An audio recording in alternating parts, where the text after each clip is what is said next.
In virtual teams, we try to minimize time we work in sync on a video call. Still, these meetings can be an effective tool if done properly. First thing, let me talk about the timing of the workshop. Let's say you need to run an ideation workshop that would normally take a full day in face-to-face setting. A day-long video conference would be a complete nightmare and a mood killer. So, what other options do you have? An effective length of a virtual meeting, in my experience, is somewhere between 60 and 90 minutes. So you can split your workshops into 5 sessions, let's say, and run them Monday to Friday.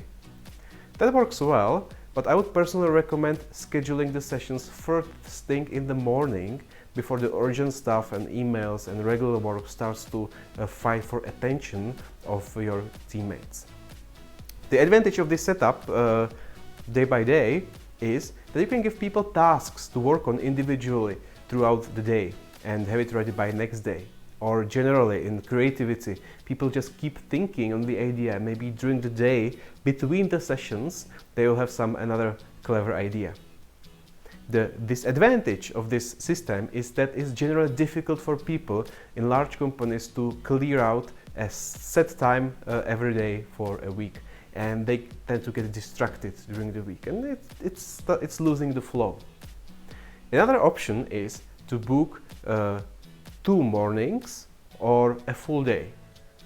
It is much easier for people to block the time, as there is a higher focus and immersion as well when you in the things you work on. As I said, it should not be back-to-back video calls. For a full day workshop, I recommend maybe this schedule. Starting the day with a 90-minute session together with all the people, then give some people time to work offline individually in small or maybe in small groups. Meet again before lunch, to reflect what you did shortly, and meet again for 60 minutes after lunch, to do another round of thinking, and then after that give people some more time to work in smaller groups or individually work on the problem, and then meet again in the evening to wrap up the day. This is a schedule that works well for me and also for my participants. We are able to keep high energy and we have a good experience with that. Participants should have enough time between the sessions online that I just mentioned, these 4 sessions, not just to work on their assignments, but also to take long breaks, to refresh themselves, but also to catch up with email and other stuff, so they can be focused then in the session altogether. So that's about it. For a half-day sessions, we got better results if the session happens in the morning, as people tend to be more fresh and focus more, as focusing on online session it takes more energy than for an offline one. There's one more thing.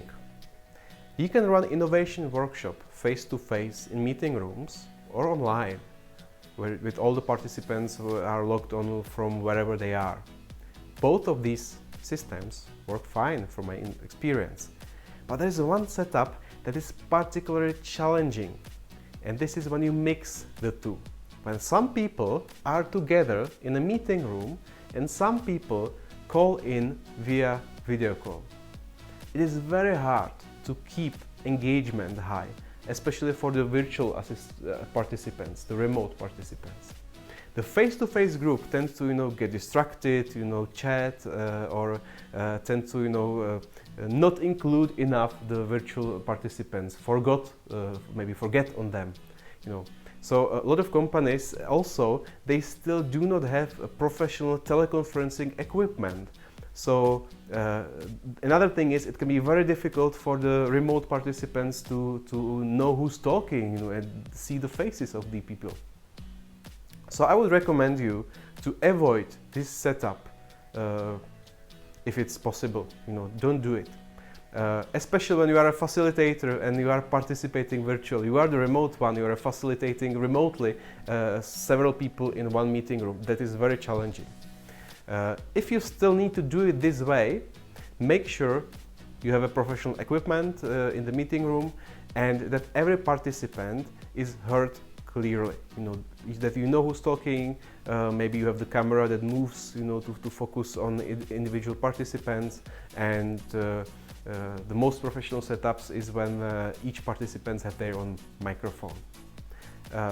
Okay, so also every person should have their own laptop connected to the video conference, to Microsoft Teams or Google Meet or Zoom, so that they can participate in the chat, surveys, they can share a screen if needed, or they use some team collaboration tools such as various whiteboards and shared documents that I will show you later.